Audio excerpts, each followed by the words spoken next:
Coucou toi!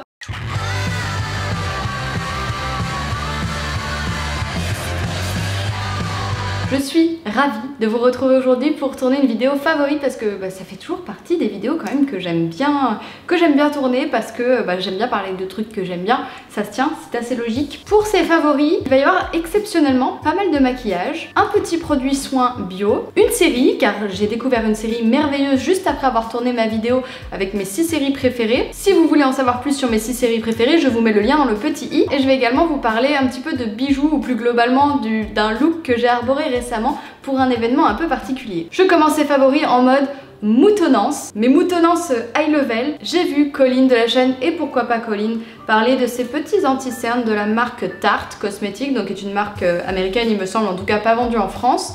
Et bon voilà, elle avait dit qu'il était exceptionnel, que c'était le meilleur des anti-cernes. Je crois que Colline ça doit être la nana envers laquelle j'ai la confiance la plus aveugle. C'est une nana qui m'a fait acheter énormément de choses.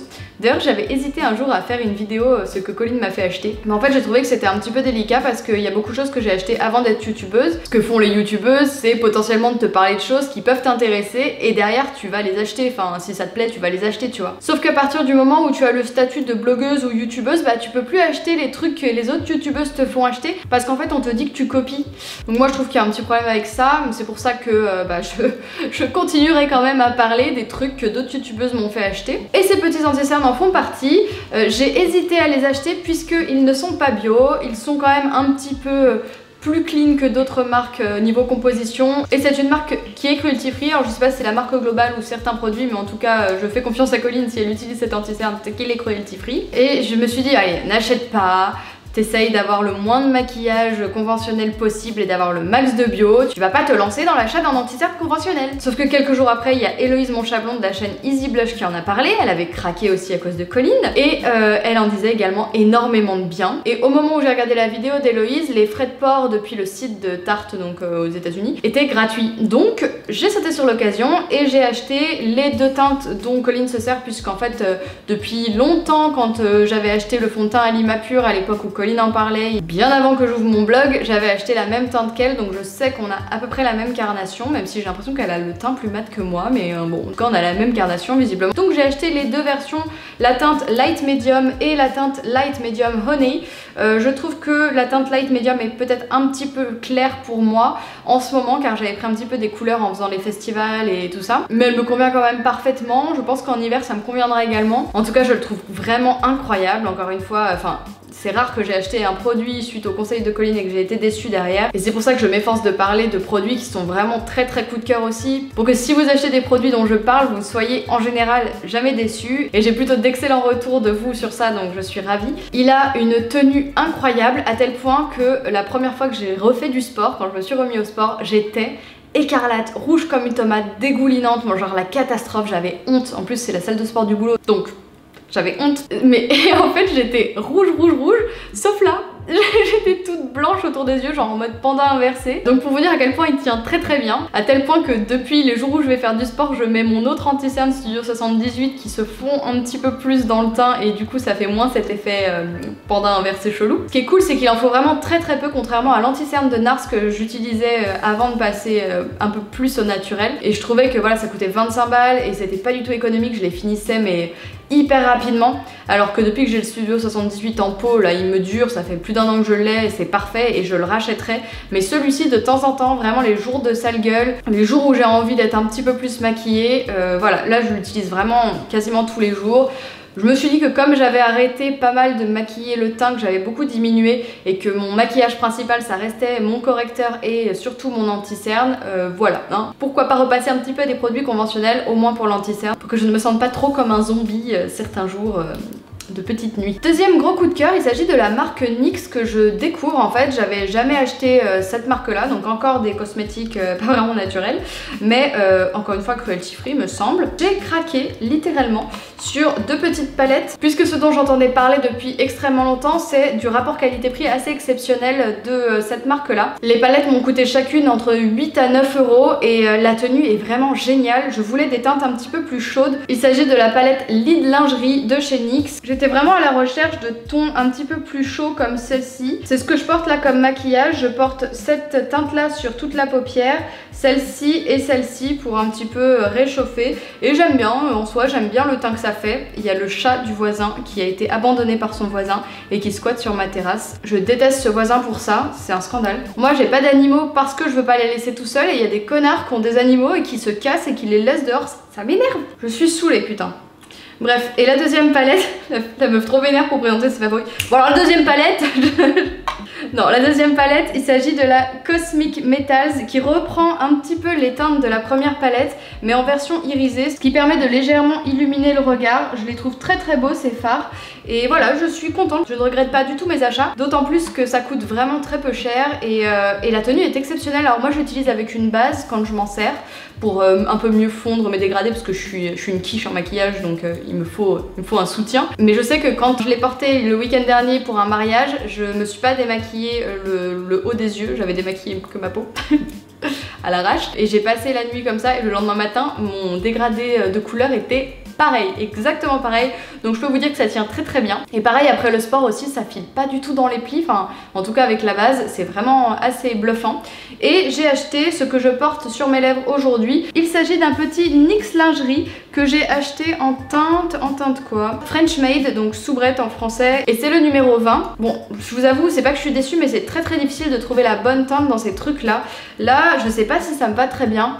Ça vire un petit peu au violet et je voulais un truc peut-être un peu plus rose, un peu délavé. Je galère à trouver cette teinte là et ça se trouve c'est celle-ci mais c'est juste que ça ne me va pas. Donc je ne sais pas, donc je pense que je vais continuer à en acheter peut-être d'autres teintes ou à tester les Velvetines de Lime Crime. J'en avais un déjà qui est un rouge pétant qui est super, qui tient hyper bien. J'aime vraiment beaucoup ces petits rouges à lèvres liquides avec un fini mat. Je trouve ça hyper pratique et ça tient super bien. Donc voilà, je ne sais pas ce qui m'arrive, je n'ai pas acheté de maquillage depuis des années, enfin sauf voilà le maquillage bio qu'on a pu m'envoyer style Colorisy et tout ça, mais j'avais pas racheté des palettes, des anti-cernes comme ça et j'avoue c'est un petit kiff quand même parce que voilà, ça faisait longtemps et de retrouver comme ça des packaging un petit peu fun, tu vois les packaging de Colorisy ils sont hyper beaux en bois etc, en alu, il y a un côté un petit peu classe, un petit peu nature et tout, mais de retrouver des petits packaging un petit peu fun avec du doré, du violet, du truc un peu kitsch et un peu moche mais rigolo, bah ça fait plaisir. Autre produit que j'avais envie de mettre dans mes favoris et que je viens juste de mettre à la dernière minute parce que je l'ai testé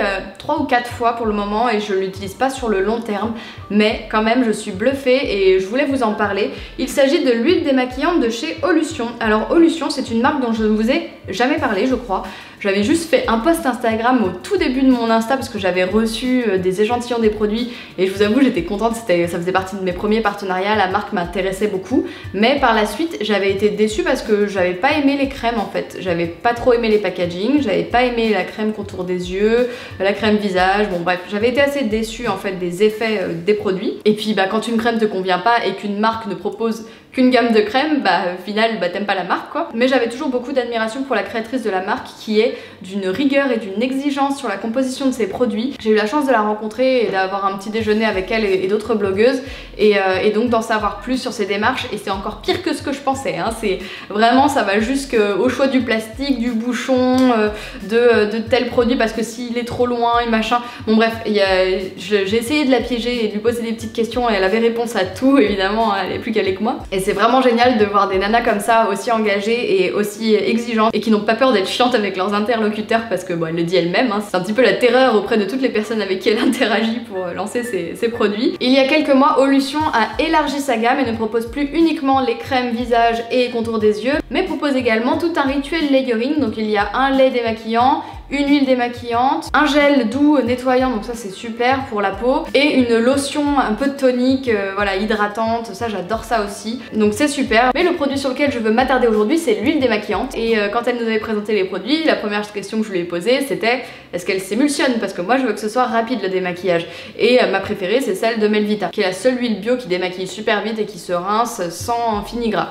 Et dans toutes les huiles, même pseudo-émulsifiantes bio que j'ai pu tester, c'était juste un fini moins gras qu'une huile pure. Mais en fait, c'était déjà trop gras pour moi. Et voilà, ça me saoule. Et quand j'ai reçu ce truc-là, bah, le soir même, j'ai voulu la tester pour me dire, bon, est-ce qu'elle s'émulsionne vraiment cette huile? Et en fait, j'ai vraiment halluciné. Parce qu'elle s'émulsionne pas comme la Melvita au sens où ça se transforme un petit peu en lait et tout. C'est juste qu'elle se rince extrêmement bien. à tel point que c'est comme si t'avais plus rien sur la peau, vraiment comme la Melvita en fait. Donc très bon pari, parce que je pense que l'exigence sur la qualité des compositions, l'éthique au global chez Evolution est un level encore au-dessus de Melvita quand même. En plus, bon voilà, c'est une gamme vegan, cruelty free, c'est pas vendu en Chine et je pense que ce sera jamais vendu en Chine connaissant la fondatrice. Si vraiment vous souhaitez un démaquillage rapide, efficace et que vous souhaitez mettre le prix, parce que là on en parle quand même, si vous souhaitez mettre le prix pour vous démaquiller, je vous conseille vivement cette huile qui est une excellente alternative ultra éthique à l'huile démaquillante de chez Melvita.